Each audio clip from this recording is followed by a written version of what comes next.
राधे राधे। मुंशी प्रेमचंद के द्वारा लिखी गई हुई कहानियों में आज हम मूठ कहानी सुनेंगे। तो चैनल को सब्सक्राइब कर लें और मूठ कहानी सुनने के लिए आप तैयार हो जाएं। मूठ श्रेणी की सनद पाई थी, पर इसे भाग्य ही कहिए या व्यावसायिक सिद्धांतों का अज्ञान कि उन्हें अपने व्यवसाय में कभी उन्नत अवस्था न मिली। उनका घर सकरी गली में था, पर उनके जी में खुली जगह में घर लेने का विचार तक न उठा। औषधालय की अलमारियां, शीशियां और डॉक्टरी यंत्र आदि भी साफ सुथरी न थी। मितव्ययिता के सिद्धांत का वह अपना घरेलू बातों में भी बहुत ध्यान रखते थे। लड़का जवान हो गया था, पर अभी शिक्षा का प्रश्न सामने न आया था। सोचते थे इतने दिनों तक पुस्तकों से सर मारकर मैंने ऐसी कौन सी बड़ी संपत्ति पाली जो उसके पढ़ाने लिखाने में हजारों रुपये बर्बाद करूं।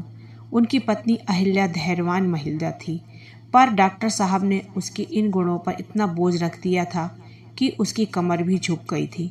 माँ भी जीवित थी, पर गंगा स्नान के लिए तरस तरस कर रह जाती थी। दूसरे पवित्र स्थानों की यात्रा की चर्चा ही क्या। इस क्रूर मितव्ययिता का परिणाम यह था कि घर में सुख और शांति का नाम न था। अगर कोई मद फुटकल थी तो वह बुढ़िया मेहरी जगिया थी। उसने डॉक्टर साहब को गोद में खिलाया था और उसे इस घर में ऐसा प्रेम हो गया था कि सब प्रकार की कठिनाइयां झेलती थी, पर टलने का नाम न लेती थी। डॉक्टर साहब डॉक्टरी, आय की कमी और कपड़े को शक्कर के कारखानों में हिस्से लेकर पूरा करते थे। आज संयोगवश बम्बई के कारखाने ने उनके पास वार्षिक लाभ के 750 रुपये भेजे। डॉक्टर साहब ने बीमा खोला, नोट गिने, डाकियों को विदा किया, पर डाकिये के पास रुपये अधिक थे। बोझ से दबा जाता था। बोला, हजूर रुपये ले ले और मुझे नोट दे दें तो बड़ा एहसान हो, बोझ हल्का हो जाए। डॉक्टर साहब डाकियों को प्रसन्न रखा करते थे, उन्हें मुफ्त में दवाइयाँ दिया करते थे। सोचा कि हाँ, मुझे बैंक जाने के लिए तांगा मंगाना ही पड़ेगा, क्यों ना बिन कौड़ी के उपकार वाले सिद्धांत से काम लूँ। रुपये गिनकर एक थैली में रख दिए और सोच ही रहे थे कि चलूँ उन्हें बैंक में रखता हूँ कि एक रोगी ने बुला भेजा। ऐसे अवसर यहाँ कदाचित ही आते थे। यद्यपि डॉक्टर साहब को वक्त पर भरोसा न था, पर विवश होकर थैली बक्स में रखी और रोगी को देखने चले गए। वहाँ से लौटे तो 3 बज चुके थे। बैंक बंद हो चुका था। आज रुपये किसी तरह जमा न हो सकते थे। प्रतिदिन की भांति औषधालय में बैठ गए। 8 बजे रात को जब घर के भीतर जाने लगे तो थैली को घर से लाने के लिए बक्स से निकाला। थैली कुछ हल्की जान पड़ी। तत्काल उसे दवाइयों के तराजू पर तोला। होश उड़ गए। पूरे 500 रुपये कम थे। विश्वास न हुआ। थैली खोलकर रुपये गिने, 500 रुपये कम निकले। विक्षिप्त अधीरता के साथ बक्स के खानों को टटोला, परंतु व्यर्थ। निराश होकर एक कुर्सी पर बैठ गए और स्मरण शक्ति को एकत्र करने के लिए आंखें बंद कर दी। सोचने लगी, मैंने रुपये कहीं अलग तो नहीं रखे, डाकिये ने रुपये कम तो नहीं दिए, मैंने गिनने में भूल तो नहीं की। मैंने 25-25 रुपये की गड्डियाँ लगाई थी। पूरी 30 गड्डियाँ थीं। खूब याद है। मैंने एक गड्डी गिनकर थैली में रखी। स्मृति शक्ति मुझे धोखा नहीं दे रही है। मुझे सब ठीक ठाक याद है। बक्स का ताला ही बंद कर दिया था, किंतु ओह, अब समझ में आ गया। कुंजी मेज पर ही छोड़ दी। जल्दी के मारे उसे जेब में रखना भूल गया। वह अभी तक मेज पर पड़ी है। बस यही बात है, कुंजी जेब में डालने की याद नहीं रही, परंतु ले कौन गया। बाहर दरवाजे बंद थे। घर में रुपये पैसे कोई छूता नहीं। आज तक कभी ऐसा अवसर नहीं आया। अवश्य यह किसी बाहरी आदमी का काम है। हो सकता है कोई दरवाज़ा खुला रह गया हो, कोई दवा लेने आया हो, कुंजी मेज पर पड़ी देखी हो और बक्स खोलकर रुपये निकाल लिए हो। इसी से मैं रुपये नहीं लिया करता। कौन ठिकाने डाकिये की करतूत हो। बहुत संभव है उसने मुझे बक्स में थैली रखते देखा था। रुपये जमा हो जाते तो मेरे पास पूरे 1000 रुपये हो जाते। ब्याज जोड़ने में सरलता होती। क्या करूं, पुलिस को खबर दूं? व्यर्थ बैठे बैठाए उलझन मोल लेनी है। टोले भर के आदमियों की दरवाजे पर भीड़ होगी। 10-5 आदमियों की गालियां खानी पड़ेंगी और फल कुछ नहीं। तो क्या धीरज धर कर बैठा रहूं? कैसे धीरज धरूं? यह कोई संत में मिला धन तो नहीं था। हराम की कौड़ी होती तो समझता कि जैसे आई वैसे गई। यहाँ एक एक पैसा अपने पसीने का है। मैं तो इतनी मितव्ययता से रहता हूँ, इतने कष्ट में रहता हूँ, कंजूस प्रसिद्ध हूँ।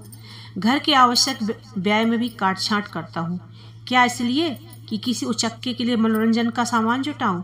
मुझे रेशम से घृणा नहीं, न मेवे से अरुचिकर है, न अजीर्ण का रोग है कि मलाई खाऊं और अपच हो जाए, न आंखों में दृष्टि कम है कि थिएटर और सिनेमा का आनंद न उठा सकूं।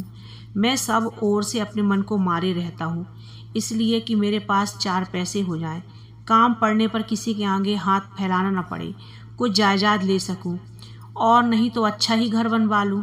पर इन सब मन मारने का यह फल, गाढ़े परिश्रम के रुपये लुट जाएं। अन्याय है कि मैं यूं दिन दहाड़े लुट जाऊं और उस दुष्ट का बाल ही न टेढ़ा हो। उसके घर दिवाली हो रही होगी, आनंद मनाया जा रहा होगा, सबके सब बगलें बजा रहे होंगे। डॉक्टर साहब बदला लेने के लिए व्याकुल हो गए। मैंने कभी किसी के फकीर को, किसी साधु को दरवाजे पर खड़ा होने नहीं दिया। अनेक बार चाहने पर भी मैंने कभी मित्रों को अपने यहाँ निमंत्रित नहीं किया। कुटुंबी संबंध सदा बचता रहा। कैसे लिए कि उसका पता लग जाता तो मैं एक विषैली सुई से उसके जीवन का अंत कर देता। किंतु यह उपाय नहीं है। जुलाही का गुस्सा दाढ़ी पर। गुप्त पुलिस वाले भी बस नाम के ही है, पता लगाने की योग्यता नहीं। इनकी सारी अक्ल राजनीतिक व्याख्यानों और झूठी रिपोर्टों के लिखने में समाप्त हो जाती। किसी मैस मैरिज में जानने वाले के पास चलूं, वह इस उलझन को सुलझा सकता है।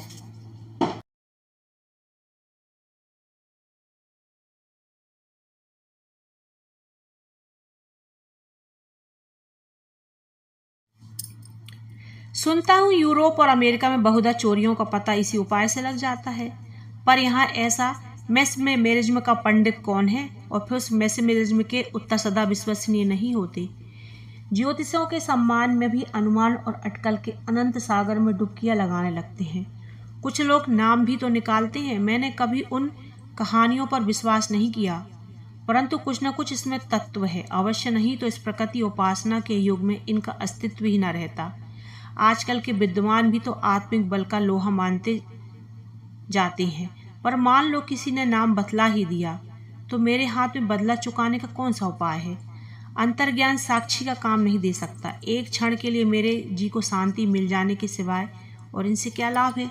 हाँ, खूब याद आया। नदी की ओर जाते हुए एक ओझा बैठता है। उसके कर्तव्य की कहानियां प्रायः सुनने में आती हैं। सुनता हूँ गए हुए धन का पता बतला देता है, रोगियों की बात में चंगा कर देता है, चोरी के माल का पता लगा लेता है, मूठ चलाता है। मूठ की बड़ी बड़ाई सुनी है। मूठ चली और चोर के मुंह से रक्त जारी हुआ। जब तक वह माल ना लौटा दे, रक्त बंद नहीं होता। यह निशाना बैठ जाए तो मेरी हार्दिक इच्छा पूरी हो जाए। मुंह मांगा फल पाऊंगा, रुपये भी मिल जाए, चोर को शिक्षा भी मिल जाए। उसके यहाँ सदा लोगों की भीड़ लगी रहती है। इसमें कुछ कर्तव्य न होता तो इतने लोग जमा क्यों होते? उसकी मुखाकृति से एक प्रतिभा बरसती है।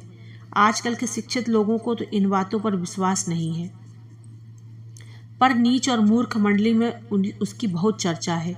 भूत प्रेत आदि की कहानियां प्रतिदिन ही सुना करता हूँ। क्यों ना उसी ओझे के पास चलूं? मान लो कोई लाभ ना हुआ तो हानि ही क्या हो जाएगी? जहाँ 500 हो गए हैं, 2-4 रुपये का खून और सही। यह समय भी अच्छा है, भीड़ कम होगी, चलना चाहिए। जी, मैं यह निश्चय करके डॉक्टर साहब उस ओझे के घर की ओर चले। जाड़े की रात थी, 9 बज गए थे। रास्ता लगभग बंद हो गया था। कभी कभी घरों से रामायण की ध्वनि कानों में आती थी। कुछ देर के बाद बिल्कुल सन्नाटा हो गया। रास्ते के दोनों ओर हरे भरे खेत थे। सियारों का होना सुन पड़ने लगा।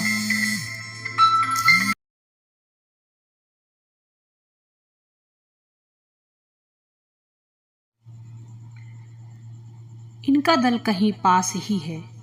डॉक्टर साहब को प्रायः दूर से इनका सुरीला स्वर सुनने का सौभाग्य हुआ था, पास से सुनने का नहीं। इस समय इस सन्नाटे में और इतने पास से उनका चीखना सुनकर उन्हें डर लगा।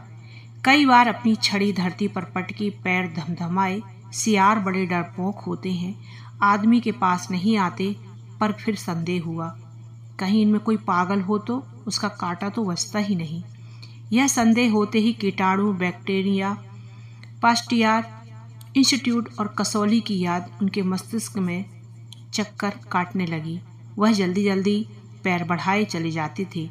एकाएक जी में विचार उठा, कहीं मेरे ही घर में किसी ने रुपये उठा लिए हो तो? वे तत्काल ठिठक गए, पर एक क्षण में उन्होंने इसका भी निर्णय कर लिया। क्या हर्ज है, घर वालों को तो और कहीं भी कड़ा दंड मिलना चाहिए। चोर की तो मेरे साथ सहानुभूति नहीं हो सकती, पर घर वालों की सहानुभूति का मैं अधिकारी हूँ। उन्हें जानना चाहिए कि मैं जो कुछ करता हूँ उन्हीं के लिए करता हूँ। रात दिन मरता हूँ तो उन्हीं के लिए मरता हूँ। यदि इस पर भी वे मुझे यूँ धोखा देने के लिए तैयार हो जाएं, तो उनसे अधिक कृतज्ञ, उनसे अधिक अकृतज्ञ, उनसे अधिक निर्दय और कौन होगा। उन्हें और भी कड़ा दंड मिलना चाहिए, इतना कड़ा, इतना शिक्षाप्रद कि कभी किसी को ऐसा करने का साहस न हो। अंत में वे ओझे के घर के पास जा पहुँचे। लोगों की भीड़ न थी। उन्हें बड़ा संतोष हुआ। हाँ, उनकी चाल कुछ धीमी पड़ गई। फिर जी में सोचा, कहीं यह सब ढकोसला ही ढकोसला हो तो व्यर्थ लज्जित होना पड़े। जो सुने मूर्ख बनाए। कदाचित ओझा ही मुझे तुच्छ बुद्धि समझे, पर अब तो आ गया, यह तजर्बा भी हो जाए। और कुछ न होगा तो जांच ही सही। ओझा का नाम बुद्धू था। लोग चौधरी कहते थे। जाति का चमार था। छोटा सा घर और वह भी गंदा। छप्पर इतनी नीची थी कि झुकने पर भी सिर में टक्कर लगने का डर लगता था। दरवाजे पर एक नीम का पेड़ था, उसके नीचे एक चौरा। नीम के पेड़ पर एक हरी झंडी लहराती थी। चौरा पर मिट्टी के सैकड़ों हाथी सिंदूर से रंगे हुए खड़े थे। कई लोहे के नौकदार त्रिशूल भी गड़े थे, जो मानो इस मंदगति हाथियों के लिए अंकुश का काम दे रहे थे। 10 बजे थे। बुद्धू चौधरी को काले रंग का तौंदीला और रौबदार आदमी था। वह फटे हुए टाट पर बैठा नारियल पी रहा था, बोतल और गिलास सामने रखे हुए। बुद्धू ने डॉक्टर साहब को देखकर तुरंत बोतल छिपा दी और नीचे उतरकर सलाम किया। घर से एक बुढ़िया ने बूढ़ा लाकर उनके लिए रख दिया। डॉक्टर साहब ने कुछ झेपते हुए सारी घटना कह सुनाई। बुद्धू ने कहा, हुजूर, यह कौन सा बड़ा काम है। अभी इसी इतवार को दरोगा जी की घड़ी चोरी गई थी। बहुत कुछ तहकीकात की, पता न चला। मुझे बुलाया, मैंने बात की बात में पता लगा दिया। 5 रुपये इनाम दिए। कल की बात है। जमादार साहब की घोड़ी खो गई थी। चारों तरफ दौड़ते फिरते थे। मैंने ऐसा पता बता दिया कि घोड़ी चरती हुई मिल गई। इसी विद्या की बदौलत हुजूर हुक्काम सभी मानते हैं। डॉक्टर को दरोगा और जमादार की चर्चा ना रुचि। इन सब गंवारों की आंखों में जो कुछ है वह दरोगा और जमादार ही है। बोले, मैं केवल चोरी का पता लगाना नहीं चाहता, मैं चोर को सजा देना चाहता हूँ। बुद्धू ने एक क्षण के लिए आंखें बंद की, जमाइयाँ ली, चुटकियाँ बजाई और फिर कहा, यह घर ही के किसी के आदमी का काम है।